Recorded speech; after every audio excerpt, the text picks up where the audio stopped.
ଚିନ୍ତାରୁ ମୁକ୍ତି ପାଇବାର ଉପାୟ ଭାଗ 71।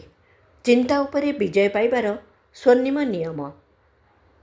ତୁମେ ଈଶ୍ୱରଙ୍କ ଅଂଶ, ତେଣୁ ସର୍ବଦା ଆନନ୍ଦମୟ। ଶ୍ରୁତି ଭଗବତୀଙ୍କ ଆନନ୍ଦମୟୀ ଭାଷାରେ ଆନନ୍ଦା ଖଲ୍ୟୁମାନି ଭୂତାନି ଜାତାନି ଆନନ୍ଦେନ ଜାନାତି ଜୀବନ୍ତି, ଅର୍ଥାତ୍ ସବୁ ପ୍ରାଣୀ ଆନନ୍ଦରୁ ଜନ୍ମ ନେଇଛନ୍ତି ଏବଂ ଆନନ୍ଦ ପାଇଁ ଜୀବନ ଧାରଣ କରନ୍ତି। ଆମ ଆତ୍ମାର ସ୍ୱରୂପ ହେଉଛି ଆନନ୍ଦ।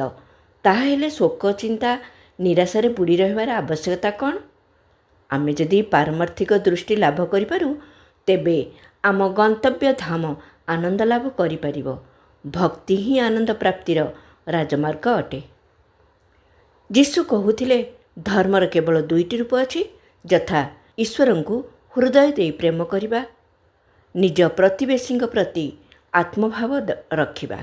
ଏହି ଦୁଇଟି ତତ୍ତ୍ୱ ଅତ୍ୟନ୍ତ ଗୁରୁତ୍ୱପୂର୍ଣ୍ଣ। ଚିନ୍ତା ନ କରି ତୁମେ ପ୍ରାର୍ଥନା କର। ପରମପିତା ପରମେଶ୍ୱରଙ୍କର କୋଳରେ ଶାନ୍ତି ଓ ପ୍ରେମର ସମୁଦ୍ରରେ ନିମଜ୍ଜିତ ହେବା ଭଳି ଅନୁଭବ କର।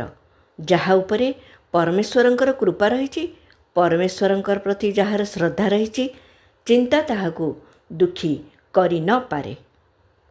କ୍ରମଶଃ ଆଗାମୀ ଭାଗରେ ଆହୁରି ଆଗକୁ। ବିଚାରକ୍ରାନ୍ତି ଦୂତ ୟୁଟ୍ୟୁବ୍ ଓଡ଼ିଆ ଚ୍ୟାନେଲକୁ ସବସ୍କ୍ରାଇବ୍ କରିବା ସହ ପରବର୍ତ୍ତୀ ଭିଡ଼ିଓ ପ୍ରାପ୍ତ କରିବା ପାଇଁ ବେଲ୍ ଆଇକନ୍ ଦବାନ୍ତୁ ଏବଂ ବିଚାରକ୍ରାନ୍ତି ଦୂତ ଓଡ଼ିଆ ଫେସବୁକ୍ ଓ ଇନଷ୍ଟାଗ୍ରାମ ସହ ଯୋଡ଼ି ହୁଅନ୍ତୁ। ଧନ୍ୟବାଦ।